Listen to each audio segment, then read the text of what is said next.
या एमआलए के नेता हों, वो दोनों का दांत आज खट्टा होने जा रहा है। वे सबों को फोन करके पूछ रहे हैं कि ये देश में क्या हो रहा है। हम लोग कह रहे हैं कुछ नहीं हो रहा है। आप लोग जो बरसों से कुर्सी पर बैठ के आराम किया है, सिर्फ उस आरामखोरी को हटाकर देश को विकास के आगे ले जाकर संपूर्ण अधिकार को दिलाने की बात हो रही है। और इस ऐतिहासिक क्षण में मुझे लग रहा है ये दोनों नेता के बारे में ज्यादा व्याख्या करना कम होगा। पूर्व प्रधानमंत्री बाबूराम भट्टराय एक ऐतिहासिक नेता है। दो बार संविधान सभा के चुनाव से संविधान लिखने पर उन्होंने आज भी कह रहे हैं कि ये संविधान आधा गिलास पानी भरा हुआ जैसा है, ये पूरा नहीं है।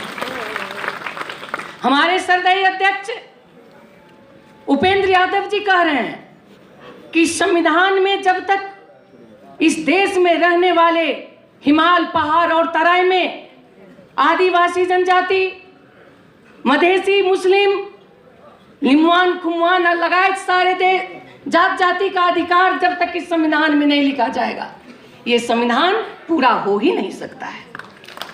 और इस संविधान को फेरने के लिए ये दो शक्ति जो 10 वर्ष जनयुद्ध किए थे और 10 वर्ष मधेश विद्रोह करके सैकड़ों लोग की आहुति हुई थी, और खून से लिखी हुई संविधान जो अधूरी है उसे पूरा करने का जो प्रतिबद्धता आज के इस ऐतिहासिक क्षण में इन्होंने दिखाया है, मुझे लग रहा वो दिन दूर नहीं कि ये संविधान अब पूरा नहीं होगा। इस संविधान में सभी के अधिकार नहीं लिखी जाएगी। मैं याद कराना चाहती हूँ कि बाबूराम भट्टराय जी अपने आप में एक ब्रांड नेता हैं, उन्हें पहचान कराने की आवश्यकता नहीं है। जब वो माओवादी में थे उस टाइम में लोगों का कहना था कि प्रचंड जी हैं तब बाबूराम है, लेकिन बाबूराम ने दिखला दिया कि प्रचंड ही रहना काफी नहीं है, मैं अकेले भी देश का मुहार फेरने के लिए काफी हूं।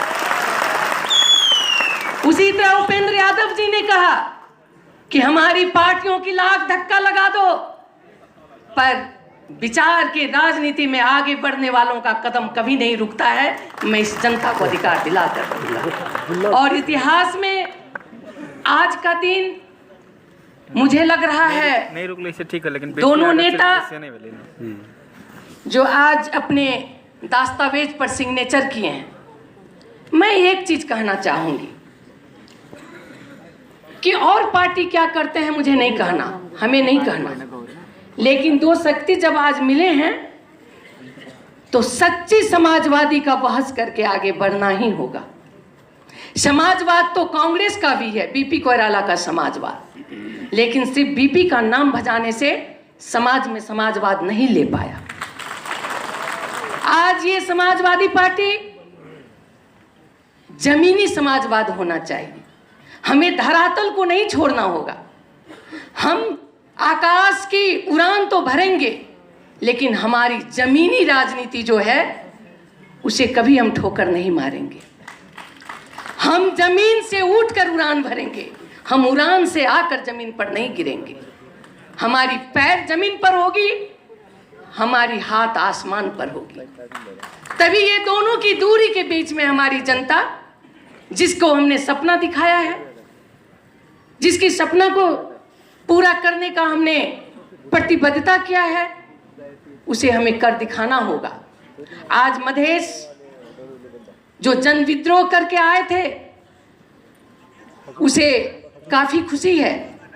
उन्होंने बहुत चीज छोड़ा, बहुत चीज पाने के लिए, लेकिन उस छोड़ने वाले को कभी ये नहीं समझिएगा कि वो छोड़ दिया तो अपनी जमीनी को छोड़ दिया।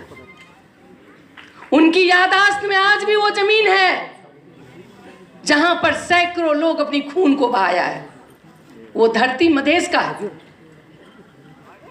वो धरती वहां कुमवान, लिम्वान और हिमाल में है जहां लोगों ने झंडा लेकर आंदोलन किया है।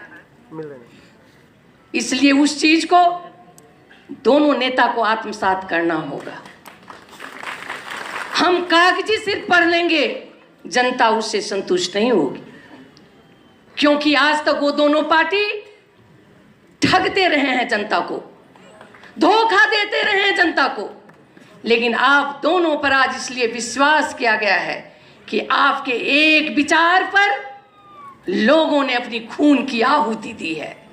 आपके एक शब्दों पर हजारों लोग अपने घर को विहीन हो गए हैं। इसीलिए उस दिन को याद करते हुए यदि हम आगे बढ़ते हैं तो मुझे लग रहा है इस संविधान में जो अधूरा चीज है, सबसे पहले हमें उसे पूरा कर दिखाने के लिए अठोट संकल्प लेकर कदम में कदम मिलाकर हिमाल से तराई तराई से हिमाल का दूरी को तय करना पड़ेगा। तभी जाके हमारी सपना पूरी होगी। हम हर एक दलित को, जनजाति को, आदिवासियों को, मुस्लिमों को, महिलाओं को अधिकार दिलाने के लिए हम सारे युवा युवती, सारे कार्यकर्ता लोग आज की दिन के बाद सोएंगे नहीं, जग कर रहेंगे। और जग कर जब आगे बढ़ेंगे तो मुझे लग रहा है हमारे जगने पर उसकी पहरेदारी कोई काम नहीं करेगी और हम उसमें सब कुछ ले लेंगे। और उस दिन जिस दिन हमारा संविधान पूरा होगा, उस दिन आधा गिलास पानी नहीं, पूरी गिलास पानी भरी होगी। और उस दिन देश में दिवाली मनाया जाएगा। हम सभी हाथ मिलाकर, न तराई, न मधेश, न पहाड़, हम सभी इस देश के राष्ट्रभक्त नेपाली कहलाएंगे। ये संकल्प करते हुए मैं आज के इस सभा को से संपूर्ण नेताओं को और इस एकता के संबोधन को मैं अपने तरफ से शुभकामना देते हुए